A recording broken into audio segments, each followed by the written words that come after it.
Good evening, students. Today we discuss about the related to the solubility.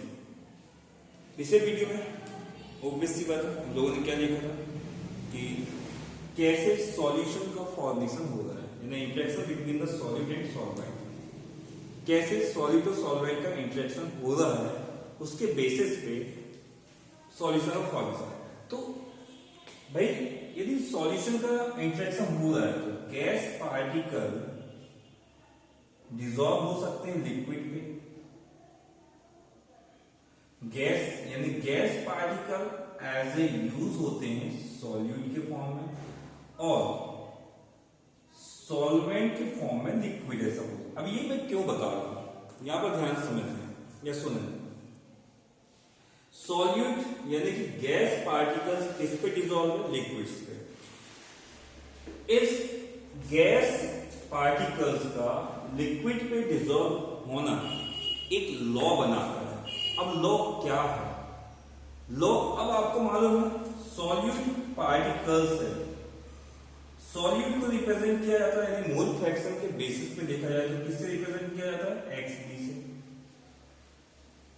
और solvent को mole fraction के basis पे किस पे रिप्रेजेंट किया जाएगा, XA से।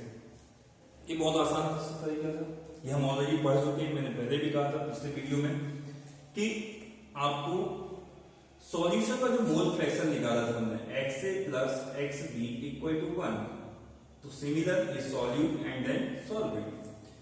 तो सिमिलर कंडीशन XB और XA किसके मोल फ्रैक्शन है, सॉल्यूट के, और XA जो है वो सॉल्वेंट का। तो इससे एक लॉ बनता है यानी गैसेस पार्टिकल्स का लिक्विड में होना एक लॉ दिखाता है और वो लॉ है हेनरीज लॉ। वो कौन सा लॉ है, हेनरीज लॉ। आपको बस इतना से समझना है हेनरीज लॉ। अब हेनरीज लॉ क्या है, सिंपल सी बात है, कौन डिसॉल्व है, सॉल्यूट, तो XB, कौन डिसॉल्व है, XB, सॉल्यूट डिसॉल्व है। अब जब ये डिसॉल्व हो रहा है किस पे, लिक्विड से, यानी इसकी बात नहीं करते हम अभी यहाँ पे, हम सिर्फ किसकी बात कर रहे हैं, XB। अब जब ये डिसॉल्व हो रहा है तो ये प्रेशर भी तो देगा, क्या देगा, प्रेशर। जितना ज्यादा डिसॉल्व हो रहा है यानी उसमें मिक्स हो रहा है उतना ज्यादा वो प्रेशर प्रोड्यूस करेगा। तो इसीलिए यहाँ पे इसीलिए यहाँ पे क्या बताया गया, क्या रिप्रेजेंट किया गया, कह दिया गया कि ये डायरेक्टली प्रोपोर्शनल है। ये कैसा है, डायरेक्टली प्रोपोर्शनल। मतलब हेनरीज ने कहा कि XB directly proportional to the pressure of the solvent, pressure of the solute in a given temperature. Temperature यहाँ पे कांस्टेंट रहने वाला है।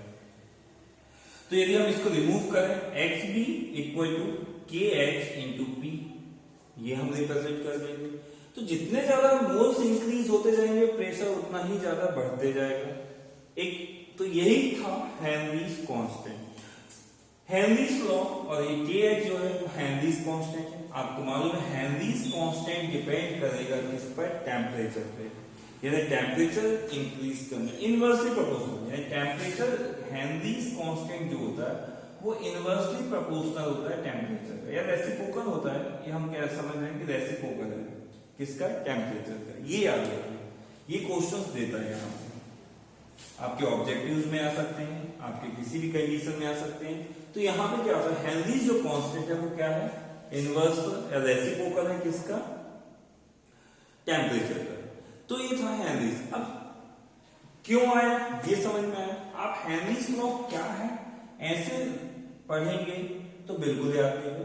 आप पढ़िए कि हेनरीज लॉ क्यों आया, कैसे आया, तो आपको समझ में आ रहा है कि हेनरीज लॉ क्यों आया। क्योंकि हमने देखा कि भाई जब कोई गैस किसी लिक्विड पे डिसॉल्व है या मिक्स कर रहे हैं, डिसॉल्व हो भी सकती है या मिक्स कर रहे हैं, तो